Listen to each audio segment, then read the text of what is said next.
El caso que me tocó es el dilema ético de la inteligencia artificial en los casos del sistema judicial, el sistema de justicia.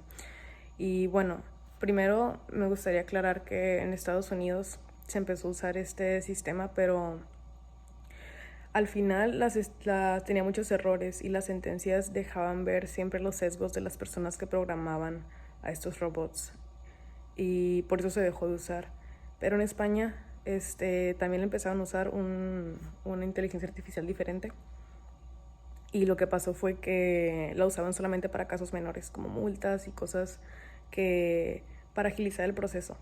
Pero pues al final, si lo vemos bajo la parte del utilitarianismo, pues siempre el punto de la ley, porque la ley no es perfecta y no podemos seguirla como que al pie de la letra siempre, y por eso hay jueces y ese tipo de cosas. El punto es que busquemos las mejores consecuencias de todo para las personas. Y si, por ejemplo, si siguiéramos la filosofía de Kant, pues tendríamos que seguir todo al pie de la letra y sería la misma sentencia, no importa si tuviste razones, si tuviste lo que sea, siempre sería la misma.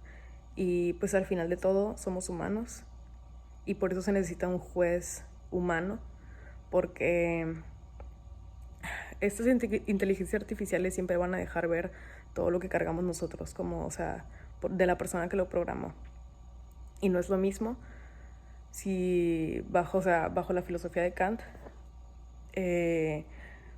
priorizar siempre lo moralmente correcto antes de las consecuencias que esto va a tener.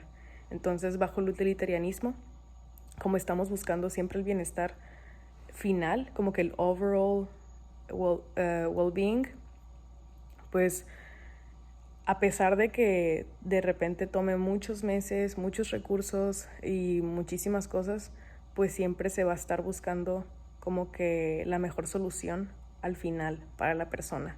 Y con inteligencias artificiales hay muchísimos errores. Incluso, pues, podemos ponernos como un poco más, hablar un poco de la ley. Y pues al final la ley es para servirnos y la ley es para todos nosotros. Y como sabemos que la ley no es perfecta, pues siempre tiene que haber como que la intervención de una persona con, con moral y ese tipo de cosas, pues. Porque al final no va a ser lo mismo si es un robo de algo como que sin valor y si la persona pues es como que de una clase social alta y ese tipo de cosas, no va a ser lo mismo así era una persona de bajos recursos que solamente robó como que un pañal para poder de que ayudar a sus hijos, pues. Entonces, o sea, si nos vamos siempre como que a lo moralmente correcto, como diría Kant, pues las cárceles estarían llenas y muchas veces sin razón, porque al final somos seres humanos y errores siempre va a haber. Pero pues el chiste es como juzgar a la gente bajo esa moral y por eso en este tipo de casos siempre hay un jurado, siempre hay gente de muchas clases sociales con muchas perspectivas que al final entre todos deciden si la sentencia es buena, si debería de ser declarado culpable, ese tipo de cosas.